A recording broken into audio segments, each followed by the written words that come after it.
সম্পর্কের প্যাচ, romantic plus action, পর্ব 24। লিখেছেন আয়াতুল মুনতাহা মিম। রাহাত বাড়ির সদর দরজা দিয়ে শার্টের হাতা গুটোতে গুটোতে বের হলো। উঠানে সবাইকে গোল হয়ে বসে থাকতে দেখে থমকে দাঁড়ায়। কেউ ঢোল বাজাচ্ছে, কেউ তালি দিচ্ছে। গোটা উঠান জুড়ে এক আনন্দময় হুল্লোড়। প্যান্টের পকেটে দুহাত গুজে সামনে এসে দাঁড়িয়ে ঠোঁট বাঁকিয়ে তাচ্ছিল্যের হাসি দিয়ে বলল, তোদের কি খেয়ে দিয়ে কোনো কাজ নেই নাকি? সারাদিন শুধু এই গান বাজনা নিয়ে পড়ে থাকিস? রাহাতের কথার প্রসঙ্গে শ্রাবণী বলে উঠল, ওই স্যামরা, আমরা সবাই একসাথে হইলে এরকমই হয়, গান বাজনা মজা মাস্তি। আমাকে এত ভালোই লাগে, তুইও আয়, দেখবি তোরও ভাল লাগবে। রাহাত হৃদয় আর রাকিবের দিকে ইশারা করে বলে, তোরা যা করিস কর, আমার এসব গান নাচের টাইম নাই। নতুন একটা বিজনেস শুরু করতে যাচ্ছি, তাই এখন ওইদিকেই ফোকাস দিচ্ছি। শ্রাবণী ভুরু কুচকে ঠোঁট বাঁকিয়ে বলে, বুঝেছি, এখন বিজনেসম্যান হইছস, তাই বলে হাসিও বলে গেছিস নাকি? চল তোর একটু নাচ দেখাই দিই, ব্যবসার স্ট্রেস কমবে। মন এক পাশে চুপচাপ বসে ওদের হাসি মজা দেখছিল। মুখে কোনো কথা নেই, শুধু চোখ দুটোতে হালকা ভাবনা। রাহাত কথার ফাঁকে একবার আর চোখে মনের দিকে তাকালো, তারপর হঠাৎই বলল, এই উঠানটা আজ কেমন যেন অন্ধকার অন্ধকার লাগছে। আকাশ, রাহাত ভাইয়া, তোমার মনে হয় চোখের সমস্যা হয়েছে, ডাক্তারের কাছে যাও। এই ভর বিকেলে তোমার অন্ধকার কোথায় দেখতেছ? মনি, কিরে, কারো প্রেমে টেমে পড়ছস নাকি? তুই দিনের বেলাও অন্ধকার দেখোস?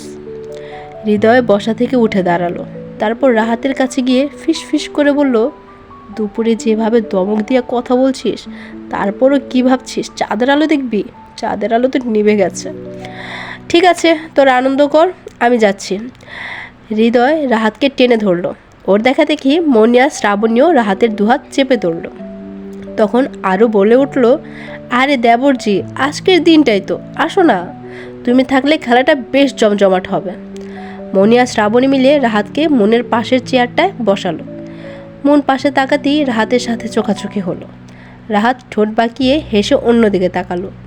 আরও, আচ্ছা তাহলে আমরা খেলাটা শুরু করি। প্রথমে আমরা মেয়েরা একটা গান গাইবো, তার পরের লাইন থেকে ছেলেরা গাইবে। যে দল পারবে না সে দলের পয়েন্ট কাটা যাবে। আরুর কথায় সবাই হইচই করে উঠল। চল শুরু হোক, দেখি না কারা জিততে পারে। মেয়েরা নিজেদের মাঝে ফিস ফিস করে গানের লাইন ঠিক করতে লাগলো। হৃদয় হাসতে হাসতে বলল, আমরা তো আসি, দেখি তোমরা কত পারো। রাহাত একটু হেসে বলল, শুরু করো, দেখি তোমরা আমাদের হারাতে পারো কি না। তারপর মেয়েরা তাল মিলিয়ে গাইতে শুরু করলো।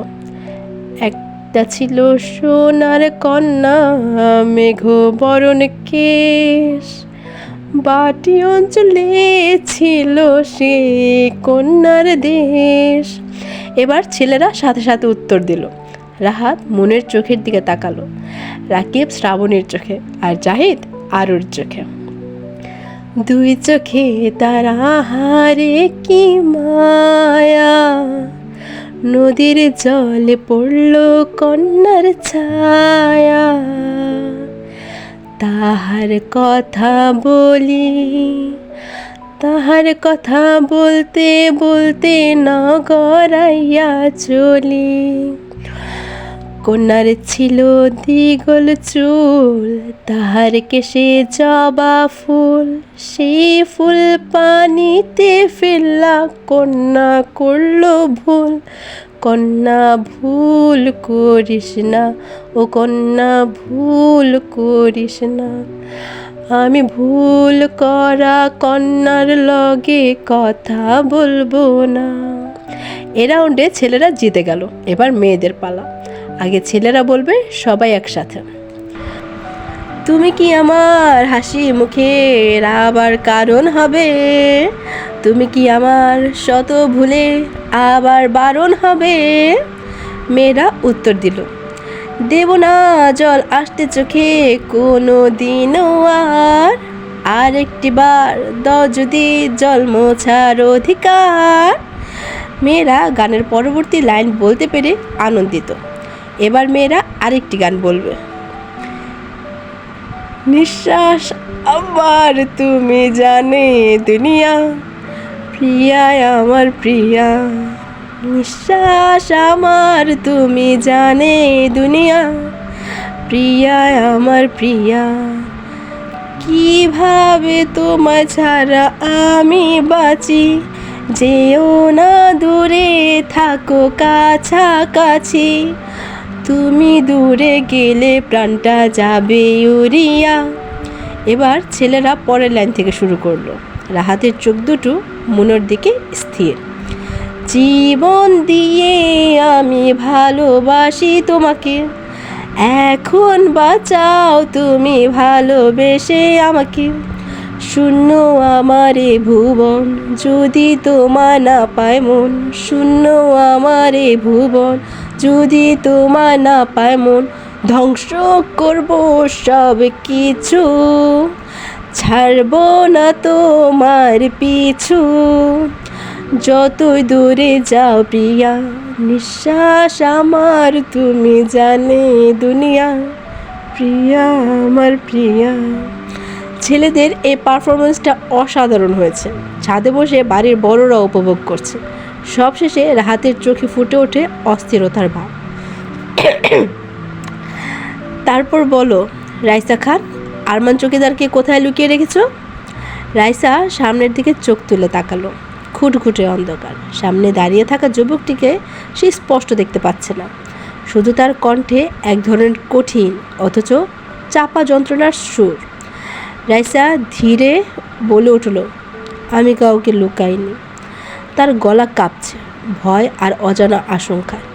মিথ্যা বলছো, আমার কাছে সব প্রমাণ আছে। তুমি জানো আরমান কোথায়, সে এখন বেঁচে আছে না মরেছে সেটা বলার দায়িত্ব তোমার, আর না হলে তুমিও মরবে। আপনি কে? আমাকে কেন আরমান সম্পর্কে জিজ্ঞাসা করছেন? আমি তো বললাম কিছু জানি না। সে হসপিটাল থেকে তাকে কারা কিভাবে নিয়ে গেছে আমি সত্যি কিচ্ছু জানি না।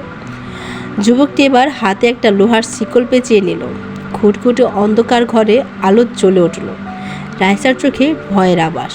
না জানি আজ তার সাথে কি হয়। মেহেরাব চৌধুরী আজ ভয়ঙ্কর রূপ নিয়েছে। যে করেই হোক আরমানকে খুঁজে বের করতে হবে। আরমানের সাথে যে তার অনেক বোঝাপড়া আছে। আরমানের সাথে যে শুধু রাহাতের পরিবারের শত্রুতা আছে তেমনটা নয়, ওর সাথে আরও কতজনের কত শত্রুতা আছে তার ঠিক নেই। মেহেরাব চৌধুরী রাইসার গলায় শিকল পেঁচিয়ে ধরল। কি করছেন? আমার কষ্ট হচ্ছে, নিঃশ্বাস নিতে পারছি না, ছাড়ুন আমাকে। আমারও কষ্ট হয়েছিল সেদিন। আমিও এইভাবেই বলেছিলাম তোর বাপ আরমানকে, কিন্তু সে আমাকে সেদিন ছাড়েনি। সে আমার কাছ থেকে কেড়ে নিয়েছে আমার বাবাকে, আমার মাকে, আমার পরম আদরের বোনকে। মেহেরাব আরও জোরে রাইসার গলা চেপে ধরে। রাইসা ছটফট করতে লাগলো। তার চোখ বিস্ফোরিত, শ্বাস নিতে পারছে না, গলার ভেতরে ধকধকে যন্ত্রণা। হঠাৎ তার ঠোঁটের কোণে বেয়ে রক্ত গড়িয়ে পড়ল। মাটিতে টপ টপ শব্দে সেই রক্ত ঝরছে। মেহেরাবের হাতে কোনো কাঁপুনি নেই, সেজন্য এক নির্বিকার খুনি, যার চোখে শুধু প্রতিশোধের ছায়া। প্রাণের মায়া হলে বলে দাও তোমার জারজ পিতা কোথায় আছে। মেহেরাবের মুখে জারজ শব্দটা শুনে রাইসার নিঃশ্বাস আটকে যায়, থমকে যায় সব কিছু। মেহেরাব কি চমকে গেলে বুঝি? যার বাবার চরিত্রের ঠিক নেই সে তার বাবাকে লুকিয়ে রাখে, আমার তো বাবলি গা গুলিয়ে ওঠে। রাইসা আপনি কি বলছেন এসব? আমি কিছু বুঝতে পারছি না। আরমান চৌকিদার আমার বাবা? তাহলে উনি আমাকে এত মিথ্যা বলেছে, বোনের মেয়ের পরিচয় দিয়েছে। রাইসার কথার প্রসঙ্গে মেহেরাব অট্ট হাসি হাসল। তার এই ভয়ঙ্কর হাসি এই দেয়াল থেকে ওই দেয়ালে বাড়ি খাচ্ছে। রাহাত বারান্দায় দাঁড়িয়ে চা খাচ্ছিল। সামনের বাগানে রোদ মাখা সকালে জাহিদ এসে বলল, তুই ঠিক করেছিস নতুন বিজনেসটা শুরু করবি? রাহাত হালকা মাথা নাড়ল। হ্যাঁ রে, আব্বার জুট মিল আর ফার্মা কোম্পানিতেও চলছে, শুধু সময় বদলেছে। গাড়ির চাহিদা এখন অনেক বেশি। আমি চাই একটা অটোমোবাইল ডিলার শপ দেই, ব্র্যান্ড নিউ আর প্রিমিয়াম রিকন্ডিশনড গাড়ির জন্য। লোকেশন ঠিক করতেছি ঢাকা উত্তরা বা যাত্রাবাড়ি। জিহাদ অবাক হয়ে তাকালো। গাড়ির ব্যবসা? হঠাৎ এই ভাবনা? রাহাত চোখ সরিয়ে দূরে তাকিয়ে রইল। সবচেয়ে লাভজনক হচ্ছে ট্রান্সপোর্ট সেক্টর, আর ভবিষ্যতে যদি এক্সপোর্ট বা অ্যাসেম্বলি লাইন করতে পারি তাহলে বাংলাদেশে গাড়ি বানানোর স্বপ্ন পূরণ হবে। আমি শুধু বিজনেস না, একটা ভিত গড়তে চাই আমাদের ভবিষ্যৎ প্রজন্মের জন্য। জিহাদ মুগ্ধ হয়ে তাকিয়ে রইল। রাহাত যেন আর সে আগের রাহাত নেই, এখন তার চোখে স্বপ্নের আগুন আর কণ্ঠে ধীরতা। জিহাদ রাহাতের ঘর থেকে বেরিয়ে যাওয়ার পরপরই রিফাত দরজায় দাঁড়িয়ে বলল, ভাইয়া আজকে মনের এক্সাম আছে, আমি কি যাবো ওর সাথে নাকি তুমি নিয়ে যাবা? রাহাত চেয়ার থেকে উঠে পড়েছিল। সে থেমে হালকা হেসে বলল, আমি যাব। ওকে হলে দিয়ে একটু ভার্সিটির দিকেও যাব, কিছু কাজ আছে। আচ্ছা ঠিক আছে, তাহলে আমি আজ কলেজে যাই। নতুন অ্যাডমিশন নিয়েছি, এখনও একদিনও কলেজে যাওয়া হয়নি। রাহাত এবার গম্ভীর মুখে তাকালো রিফাতের দিকে। দেখ রিফাত, শুধু ভর্তি হলেই হবে না, নিয়মিত ক্লাস করা লাগবে। এই ফাঁকি দেওয়া দেখা বন্ধ কর। রিফাত হেসে বলল, ঠিক আছে ভাইয়া, আজ থেকে সিরিয়াস স্টুডেন্ট হয়ে গেলাম। রাহাত এবার মুচকে হেসে ঘড়ির দিকে তাকিয়ে বলল, চল দেরি করিস না, আমি মনকে নিয়ে যাচ্ছি। রাহাত রেডি হয়ে গাড়ির পাশে দাঁড়িয়ে মনকে ডাকতে লাগলো। কি রে স্টুপিড মেয়ে, আর কত সময় লাগাবি? যেতে যেতে এক্সাম শুরু হয়ে যাবে। ব্যালকানিতে দাঁড়িয়ে চুল ঠিক করতে করতে মন বিরক্ত মুখে বলল, আপনি কি শুধু এই একটা ইংরেজি ওয়ার্ডই জানেন নাকি? স্টুপিড ছাড়া আপনার অভিধানে কিছু নেই বুঝি? রাহাত হেসে বাইকের সিটে ভর দিয়ে বলল, তুই এমন মেয়ে যে তোকে বর্ণনা করতে একটা শব্দই যথেষ্ট, স্টুপিড। মন মুখ ফুলিয়ে বলল, এক্সামে যাচ্ছে, মন খারাপ করাবেন না প্লিজ। আপনার মুখ দেখে দিনটা শুরু করতে চাই না। রাহাত ভ্রু কুঁচকে বলল, তাই নাকি? তাহলে আয়না দেখে বের হ। আজ এই পর্যন্তই। আমি গানগুলা পারতাম না, তারপর আপনাদের জন্য শিক্ষা তারপরে দেওয়া হয়েছে। যদি মিস্টেক হয়ে থাকে দেন সরি। আগামীতে আবার আসবো নতুন আরেকটি সুন্দর এবং রোমাঞ্চকর পর্ব নিয়ে। সবাই ভালো থাকবেন and please like, share and to subscribe আমার ছোট্ট উপন্যাসের পৃথিবী। Thank you.